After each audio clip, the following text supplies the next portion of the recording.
Dan setan itu berusaha untuk menyesatkan anak Adam dengan membuat suara-suara, terutama kepada tokoh-tokoh, agar supaya tokoh-tokoh itu sesat dan menyesatkan manusia. Dan itu pernah terjadi kepada Syekh Abdul Qadir Jailani. Kita kan sering mendengar nama Syekh Abdul Qadir Jailani, disebutkan di dalam Majmu'ul Fatawa oleh Syekhul Islam Ibnu Taimiyah rahimahullahu taala. Jadi saat Syekh Abdul Qadir Jailani ini sedang fokus beribadah, jadi dia sedang safar, kemudian dia tersesat di gurun pasir, akhirnya dia pun kemudian salat tahajud. Ketika sedang khusyuk-khusyuknya salat tahajud Syekh Abdul Qadir Jailani, tiba-tiba dia melihat di atas langit itu ada istana yang sangat besar dan ada cahaya yang sangat terang sekali. Tiba-tiba di balik cahaya itu ada suara, dan suara ini mengatakan, "Ana rabbuka ya Abdul Qadir," katanya. Saya adalah Tuhanmu wahai Abdul Qadir Jailani. "Wa qad halaltu laka ma haramtu ala ghairika." Sungguh aku telah menghalalkan kepadamu sesuatu yang aku haramkan kepada selainmu. Kalau bagi orang lain zina itu haram, bagimu halal. Kalau minum khamar bagi yang lain haram, bagi kamu halal. Kalau judi bagi yang lain itu haram, bagi kamu halal. Subhanallah. Syekh Abdul Qadir Jailani, mungkin kalau suara itu datang kepada antum, mungkin antum langsung aku jadi wali itu biasanya. Itu kalau suaranya kedengaran sama kita. Antum mamanya datang ke hutan Jabal Uhud sana, tiba-tiba ada suara, "Saya Rob kamu, aku sudah menghalalkan kepadamu yang diharamkan kepada yang lainnya." Boleh jadi antum sembunyi setahun tak pulang kampung, tiba-tiba pulang kampung ngaku jadi wali karena dapat wangsit kan itu. Tapi kan Syekh Abdul Qadir Jailani kan berbeda. Apa Syekh Abdul Qadir Jailani mengatakan? "Fakultu," aku katakan, "A antallah alladzi la ilaha illahu." Apakah engkau adalah Tuhan yang tidak ada sembahan yang berhak disembah kecuali Dia saja? Tiba-tiba suara itu mengatakan, "Ya, ana rabbuk, saya Rabbu." Maka Syekh Abdul Qadir mengatakan, "Ihsa ya aduwallah." Anyah kau wahai musuh Allah, engkau bukan Tuhanku, engkau adalah iblis was syaitan. Tiba-tiba ketika Syekh Abdul Qadir Jailani mengatakan seperti itu, langsung istana besar yang di langit hilang, cahayanya hilang menjadi gelap. Kemudian tiba-tiba suara ini mengatakan kepada Syekh Abdul Qadir, "Ya Abdul Qadir, najauta minni bifiqhika fi dinika wa ilmika." Kemudian dia mengatakan, "Engkau telah selamat wahai Abdul Qadir dari fitnahku kepadamu karena kecerdasan dan pengetahuan. Laqad fattantu bihadhil qissati sab'ina rajulan." Sungguh, kata setan ini, aku sudah membuat fitnah kepada tokoh-tokoh besar sepertimu sebanyak sab'ina rajulan, 70 orang. Aku buat suara mereka kepada mereka, aku ngaku Tuhan kepada mereka, dan aku berhasil memfitnah mereka kecuali engkau wahai Abdul Qadir. Bismillahirrahmanirrahim.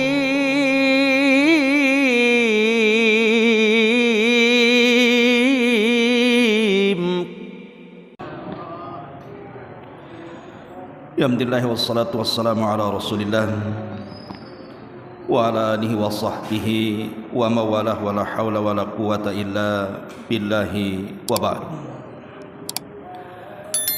Alhamdulillah, di malam hari ini kembali kita bisa duduk untuk bertalabul ilmi, membahas tentang qasasul Quran, kisah-kisah di dalam Al-Quran. Dan malam ini kita akan mengkisahkan satu kisah yang disebut oleh para ulama tafsir sebagai kisah Ashabu Ar-Rassi, Ashabur Rass. Siapa Ashabur Rass ini? Dan siapa Nabi yang diutus kepada penduduk Ashabur Rass ini? Kemudian azab apa yang Allah subhanahu wa ta'ala timpakan kepada mereka karena mereka mendustakan nabinya. Kisah Ashabur Rass ini tercantum di 2 surat dalam Al-Quran. Pertama disebut dalam surah Al-Furqan ayat 38 dan 39. dan yang kedua terdapat dalam surah Qaf ayat 12 sampai 14. Kita baca ayatnya, baru kita kisahkan ceritanya. Allah Subhanahu wa taala berfirman dalam surah Al-Furqan, wa 'adan wa thamud wa ashabar rassi wa qurunan baina dzalika katsira wa kullan darabna lahul amsal wa kullan tabbarna tatbira. Dan telah kami binasakan kaum Ad, kemudian kaum Thamud dan penduduk Ras, serta banyak lagi generasi di antara kaum-kaum itu.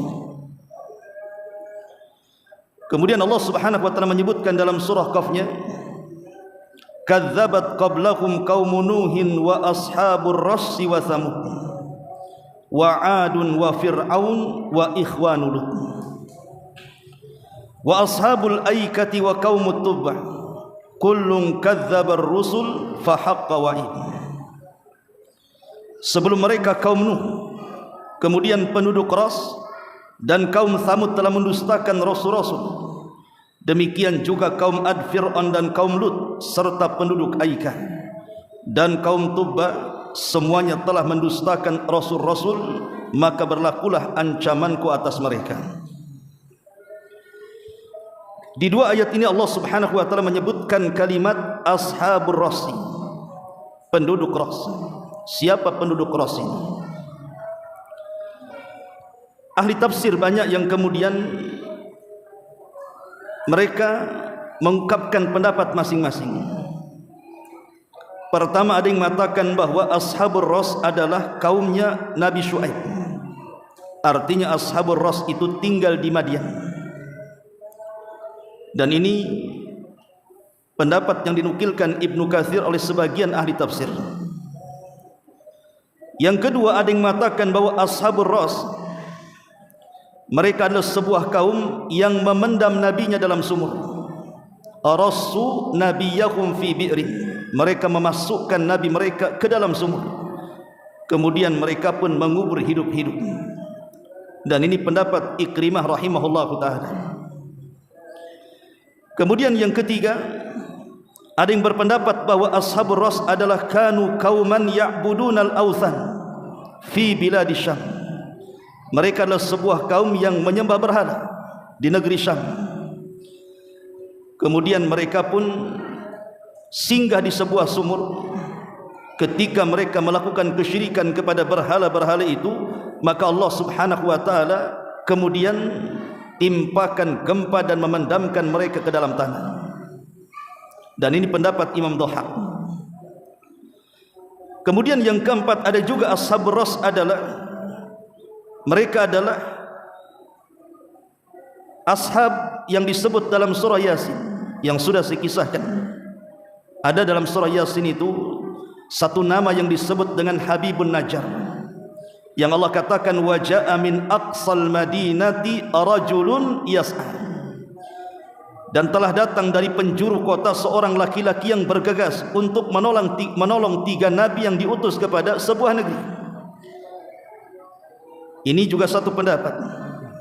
Kemudian yang kelima, ada yang mengatakan bahwa ashabur Ras tinggal di Yamamah, maksudnya tinggal di Yaman. Dan ada juga yang mengatakan bahwa ashabur Ras mereka adalah satu kaum yang tinggal di tempat yang pernah didiami oleh kaum Tsamud. Dan banyak sekali pendapat-pendapat yang lainnya. Tetapi Imam Ibnu Katsir rahimahullahu ta'ala menguatkan bahwa ashabur Ras adalah sebuah kaum dari bagian Madian, di mana diutus kepada Madian Ma'ruf seorang nabi Arab yang bernama Syuaib alaihi salatu wassalam. Bagaimana kisahnya? Al-Quran memang tidak menjelaskan kisahnya, hanya menyebutkan namanya saja, ashabur Ras, gitu saja. Terkadang cerita-cerita Nabi sendiri dalam Quran itu kan ada yang dikisahkan secara gamblang, seperti kisahnya Nabi Musa, kisahnya Nabi Yusuf memang diceritakan secara gamblang. Tapi ada juga Nabi yang dikisahkan secara global saja, seperti Nabi Syuaib, Nabi Saleh dan yang semacamnya. Tapi ada juga Nabi yang hanya disebutkan nama, tidak ada ceritanya, seperti Ilyasa, Zulkifli dan yang lainnya. Tentu hikmahnya yang tahu hanya Allah Subhanahu wa taala. Kenapa tidak diceritakan sedetail mungkin? Karena saya katakan bahwa Quran itu bukan kitab sejarah. Kalau kita ingin mengetahui sejarah secara detail, jangan membaca Quran, tapi beralihlah kepada kitab-kitab sejarah yang ditulis para ulama. Karena Quran itu kitab ibrah, kitab yang diambil pelajarannya. Lalu Ashabur Ras ini bagaimana kisahnya kalau tidak diceritakan dalam Quran? Bahkan hadis pun tidak menceritakannya. Tapi ternukil dari pendapat-pendapat para sahabat seperti Ibnu Abbas, kemudian juga Ali radhiyallahu an, kemudian juga Ka'ab al-Akhbar, dan banyak sahabat yang menceritakan tentang kisah Ashabur Ras ini secara global seperti ini. Dahulu ada sebuah kaum ini diberikan nikmat yang luar biasa oleh Allah Subhanahu wa taala, di mana kaum ini pekerjaan mereka adalah pekerjaannya menjadi petani, dan subhanallah pertanian mereka sangat subur sekali dan menghasilkan hasil yang sangat banyak sekali, sehingga kehidupan mereka sangat makmur sekali. Masalahnya nikmat yang Allah Subhanahu wa taala anugerahkan kepada mereka bukan dibalas dengan syukur nikmat, tapi dibalas dengan kekufuran. Apa kekufuran mereka? Di tengah-tengah Ashabur Ras itu ada satu pohon yang sangat besar. Konon katanya pohon ini yang menanam adalah salah satu putra Nuh alaihi salatu wassalam yang bernama Yafis ibnu Nuh. Dialah yang menanam pohon itu. Sampai kemudian pohon ini tidak mati dan hidup sampai di zaman Ashabur Ras. Lah mereka itulah kemudian menyembah pohon ini. Lah Ashabur Ras itu terdiri daripada 12 kabilah. Jadi masing-masing kabilah mereka menanam pohon dengan pohon yang sama, tetapi irigasinya ataupun aliran airnya untuk menghidupkan pohon itu bersumber dari pohon yang sangat besar yang mereka sangat keramatkan. Begitulah Ashabur Ras, mereka adalah kaum penyembah pohon yang sangat besar sekali. Disitulah ada sumur, makanya nanti kisahnya disebut Ras, karena Ras itu artinya nabi yang dipendam dalam sumur. Jadi dari sumur itulah ada sumber, lah airnya tidak pernah habis. Jadi airnya itu dialiri kepada 12 kabilah dan menghasilkan dari air itu pertanian yang sangat subur makmur, sehingga mereka diberikan nikmat yang gemilang oleh Allah Subhanahu wa taala, di mana hasilnya tidak pernah dirugikan. Lah setiap tahun Ashabur Ras ini mereka mengadakan perayaan di sekitar pohon yang dikeramatkan itu. Joget-joget, nyanyi-nyanyi, minum arak dan yang semacamnya. Sampai akhirnya setan itu masuk ke dalam pohon. Kemudian setan itu akan bersuara di balik pohon itu dan mengatakan, laqad qabiltu idakum fatibu biha nafsakum. Aku telah terima perayaan yang kalian persembahkan kepadaku, maka perbaikilah diri-diri kalian. Jadi mereka menganggap bahwa suara itu adalah Tuhan mereka. Apabila terdengar suara ini, bubarlah perayaan mereka. Artinya apa yang mereka rayakan telah diterima oleh Tuhan-Tuhan sesembahan mereka. Sampai akhirnya Allah Subhanahu wa taala utus kepada mereka seorang nabi. Memang nabi ini majhul, tidak disebutkan namanya, tetapi oleh sebagian ahli tafsir mengatakan nama nabi ini adalah Handalah ibnu Sufyan. Handalah ibnu Sufyan, satu nabi di antara nabi-nabi Bani Israel, diutus kepada Ashabur Ras. Dan sebagaimana tradisi para nabi, apabila diutus kepada sebuah kaum, maka tugas mereka adalah mengajak manusia untuk mentauhidkan Allah Subhanahu wa taala. Walaqad ba'atsna fi kulli ummatin rasulan an ibudullaha wajtanibut taghut. Dan tidaklah kami utus pada tiap-tiap umat seorang rasul, kecuali mereka akan menyuarakan kepada umatnya, sembahlah Allah, tauhidkan Allah, dan jauhi sesembahan selain daripada Allah alias tagut. Semua para nabi mendakwahkan tauhid.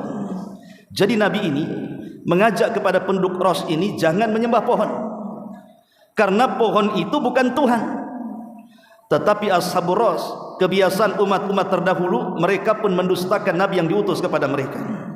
Sehari, 2 hari, seminggu, 2 minggu, sebulan, 2 bulan, setahun, 2 tahun, tidak ada satupun Ashabur Ras yang beriman kepada Nabi Handalah ini.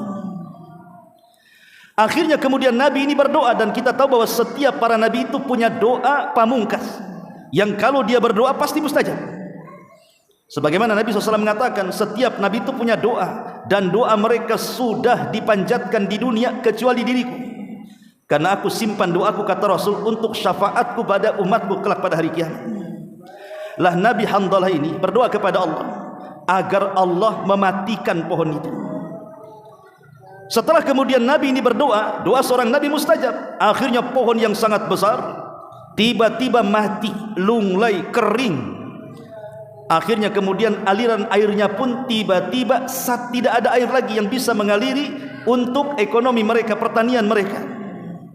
Dari situlah kemudian Ashabur Ras marah kepada Nabi tadi, menganggap bahwa Nabi itu adalah tukang sihir yang sudah menyihir pohon keramat mereka sehingga mati.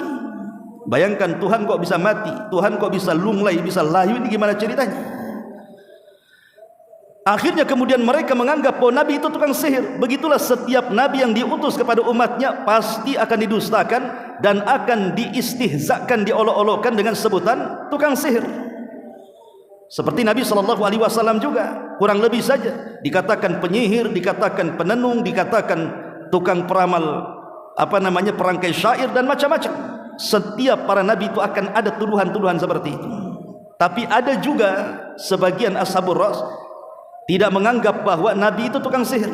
Bahkan mereka mengatakan bahwa kedatangan Nabi kepada mereka itu membuat pohon itu murka. Saking marahnya pohon itu mati, katanya. Mereka mengatakan seperti itu. Jadi kedatangan Nabi itu dianggap sial. Ma'asyiral muslimin yang dimuliakan Allah Subhanahu wa taala, akhirnya penduduk Ras ini marah. Karena marahnya mereka, ditangkaplah Nabi ini, kemudian dimasukkan dalam sumur yang terdapat di bawah pohon besar itu. Makanya kemudian kisahnya saya katakan ashabu arasi, orang-orang yang memendam dalam sumur seorang Nabi. Dimasukkan Nabi itu ke dalam sumur itu. Kemudian setelah dimasukkan ke dalam sumur, ditutup oleh batu besar sumur itu. Setiap Nabi ini menangis karena melihat perlakuan kaumnya kepada dirinya, maka tangisan itu akan terdengar sampai keluar. Apabila Ashabur Ras mendengar tangisan Nabi itu, mereka bahagia. Mereka kemudian tertawa-tawa, senang hati, karena mereka sudah memendam tukang sihir yang sudah menyihir sembahan mereka. Sampai pada waktunya tangisan Nabi itu sudah tidak terdengar lagi. Apa yang terjadi? Disinilah azab Allah Subhanahu wa taala turun kepada mereka. Apa azab yang diturunkan kepada Ashabur Ras? Menurut pendapat Ali radhiyallahu an, ketika mereka sedang berkumpul berpesta pora karena senang dengan kematian Nabi tersebut, tiba-tiba kemudian di langit terdapat awan sauda, awan yang sangat hitam pekat sekali. Mereka pun mulai khawatir. Bukan hanya itu saja, tiba-tiba kemudian dari dasar bumi muncul larva, muncul api. Kemudian dari atas langit tiba-tiba muncul bola-bola api menyerang mereka. Sampai akhirnya tidak ada satupun penduduk Ras kecuali dibinasakan oleh Allah Subhanahu wa taala dengan bola-bola api yang entah dari mana datangnya. Akhirnya mereka pun terbakar bersama kabilah-kabilahnya. Ini satu pendapat, kata Ali radhiyallahu anhu. Tapi pendapat yang lain enggak seperti itu. Jadi Nabi Handalah ini berdakwah bertahun-tahun kepada Ashabur Ras itu, tidak ada satupun pengikut kecuali satu. Abdul Aswad namanya, budak yang sangat hitam sekali. Itulah satu-satunya pengikut Nabi Handalah. Dan seluruh Ashabur Ras, dua kabilah, tidak ada satupun yang mengikuti dakwah Nabi Handalah ini. Jadi begitulah para nabi, persis seperti yang dikatakan oleh Nabi SAW dalam hadis yang panjang ketika menceritakan tentang 70.000 orang yang masuk surga tanpa hisab dan azab, kan? Ada nabi itu yang dilihat Rasul memiliki banyak umat seperti Nabi Musa. Tapi ada juga nabi yang hanya pengikutnya 1, 2, 3, kan begitu. Apakah kita katakan nabi yang pengikutnya 1, 2, 3 itu gagal? Tidak, justru berhasil. Karena keberhasilan dakwah itu bukan ditinjau dari pengikut, tapi berhasilnya menyampaikan kebenaran. Kalau kita sudah menyampaikan kebenaran, artinya kita berhasil dalam dakwah. Ma'asyiral muslimin yang dimuliakan Allah Azza wa Jalla, hamba yang berkulit hitam pekat ini, ketika dia mendengar bahwa nabinya dipendam dalam sumur itu, dia tahu bahwa nabi itu tidak makan dan minum. Akhirnya dia pun lari ke hutan, kemudian mencari kayu bakar, kemudian dijual ke pasar, kemudian hasilnya diberikan makanan, kemudian makanan itu dimasukkan ke dalam sumur lewat tali itu supaya Nabi itu makan. Setiap hari seperti itu dilakukan oleh budak hitam ini supaya Nabi itu jangan mati. Sampai pada waktunya ketika budak hitam ini masuk ke dalam hutan mencari kayu bakar, tiba-tiba dia ngantuk, kemudian tidur, dan Allah tidurkan selama 14 tahun. Jadi kalau dia berguling ke arah kanan, Allah tidurkan 7 tahun. Kalau kemudian berguling ke arah kiri, Allah tidurkan 7 tahun. Berarti dia ditidurkan 14 tahun. Sama dengan kisah Ashabul Kahfi, ditidurkan 3 abad lebih. Sama dengan Nabi Uzair, ditidurkan 1 abad, yang disebutkan dalam surah Al-Baqarah, au marra ala qaryatin, yang sudah kita jelaskan. Lah itu kuasa Allah subhanahu wa ta'ala. Ketika dia bangun, dia kaget, langsung dia mencari kayu bakar. Disangkanya dia baru tidur tuh, padahal sudah 14 tahun tuh tidurnya tuh. Dia cari kayu bakar, dia jual kayunya, kemudian dia membeli makanan. Ketika dia hendak mengantar makanan itu, dia lupa di mana sumurnya, karena sudah 14 tahun kan, lokasinya pun di mana tidak tahu. Akhirnya dia pun menangis, kemudian berdoa kepada Allah subhanahu wa ta'ala agar Nabi itu diselamatkan. Ma'asyiral muslimin yang dimuliakan Allah azza wa jalla, ada juga kisah yang mengatakan bahwa sebenarnya Nabi itu diselamatkan oleh Ashabur Ras.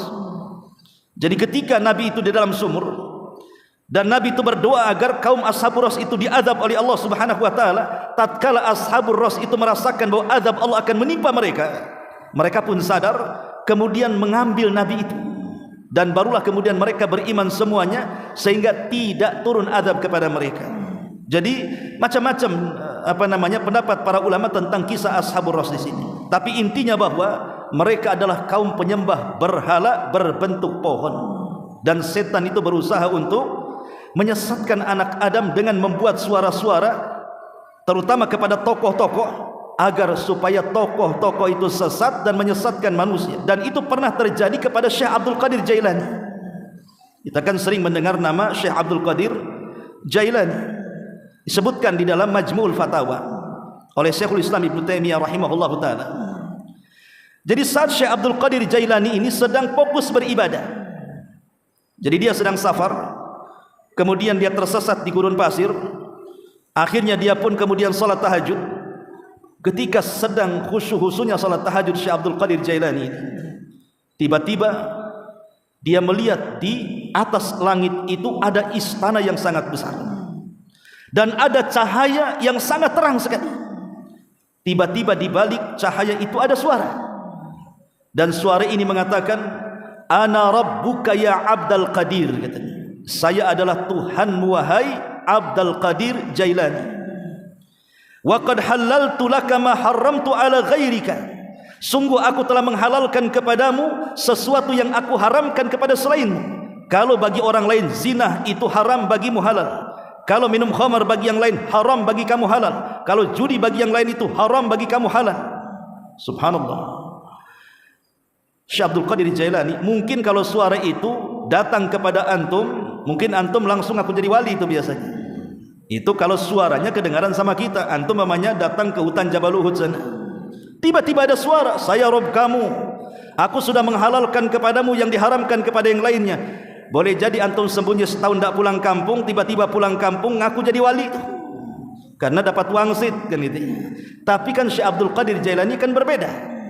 Apa Syekh Abdul Qadir Jailani mengatakan? Fakultu, aku katakan, "A antallah alladzi la ilaha illahu." Apakah engkau adalah Tuhan yang tidak ada sembahan yang berhak disembah kecuali Dia saja? Tiba-tiba suara itu mengatakan, "Ya, ana rabbuk, saya Rabbu." Maka Syekh Abdul Qadir mengatakan, "Ihsa ya aduwallah." Anyah kau wahai musuh Allah, engkau bukan Tuhanku, engkau adalah iblis wa syaitan. Tiba-tiba ketika Syekh Abdul Qadir Jailani mengatakan seperti itu, langsung istana besar yang di langit hilang, cahayanya hilang menjadi gelap. Kemudian tiba-tiba suara ini mengatakan kepada Syekh Abdul Qadir, "Ya Abdul Qadir, najauta minni bifiqhika fi dinika wa ilmika." Kemudian dia mengatakan, "Engkau telah selamat wahai Abdul Qadir dari fitnahku kepadamu karena kecerdasan dan pengetahuan. Laqad fattantu bihadhil qissati sab'ina rajulan. Sungguh kata syaitan ini, aku sudah membuat fitnah kepada tokoh-tokoh besar sepertimu sebanyak sab'ina rajulan, 70 orang. Aku buat suara mereka kepada mereka, aku ngaku Tuhan kepada mereka, dan aku berhasil memfitnah mereka kecuali engkau wahai Abdul Qadir. Jadi di sini kita tahu bahwa syaitan itu dia akan berusaha untuk memberikan was-was kan. Terkadang kepada orang salat dibuat was-was oleh syaitan supaya cepat gerakannya. Makanya ada istilah tarawih itu singkat rakaatnya, cepat gerakannya, kilat juga gerakannya. Terkadang dibuatnya orang tidak khusyuk. Seperti yang ma'ruf ya, yang di YouTube itu yang 10 menit ke 70 menit yang bisa menyelesaikan 23 rakaat. Kedengarannya cuma 3 suara, dhalin, amin sama salam saja. Ya. Yang lainnya enggak jelas tuh. Itu yang paling jelas tuh. Dhalin, amin, assalamualaikum. Itu yang paling jelas tuh. Yang lainnya enggak jelas tuh ngomong apa dia. Bayangkan 10 menit kan, itu harusnya dapat penghargaan muri itu. Karena tarawih tercepat kan tidak ada di dunia kecuali ada di Jawa tuh. Ya. Ma'asyiral muslimin yang dimuliakan Allah Subhanahu wa taala, begitulah syaitan itu menghasut dan memberikan was-was. Lah kisah Ashabur Ras di sini. Kita tahu bahwa mereka para penyembah pohon, dan itulah sejarah, ada yang mengatakan sejarah pertama kaum yang menyembah pohon itulah Ashabur Ras. Dulu saya masih kecil waktu di Jawa Barat itu. Masih banyak pohon-pohon beringin itu yang dikeramatkan. Hampir tidak ada satupun pohon beringin kecuali ada sesajennya. Di situ ada nasi sedikit, telur setengah, ikan teri gitu. Mungkin kalau jinnya agak gede mungkin ikannya mungkin enggak teri lagi kalau sekarang ya. Tapi yang jelas bahwa masih ada tuh. Sampai ada film dulu kan. Ada pohon, tiba-tiba ada suara minta makan. Kemudian dikasih makan, setelah orangnya pergi keluar orang gila. Subhanallah kan. Kan ada itu film wali itu apa gitu ya. Zaman bahula ya. Tapi yang jelas bahwa kisah Ashabur Ras ini memberikan faedah yang besar kepada kita. Satu, bahwa akibat orang-orang yang mendustakan para nabi, maka Allah Subhanahu wa taala akan kirim azab kepada mereka. Yang kedua, pentingnya takut dengan azab Allah dan tidak merasa aman dari makarnya. Dan yang ketiga, bahwa iman kepada Allah, tauhid harus tetap dipertahankan.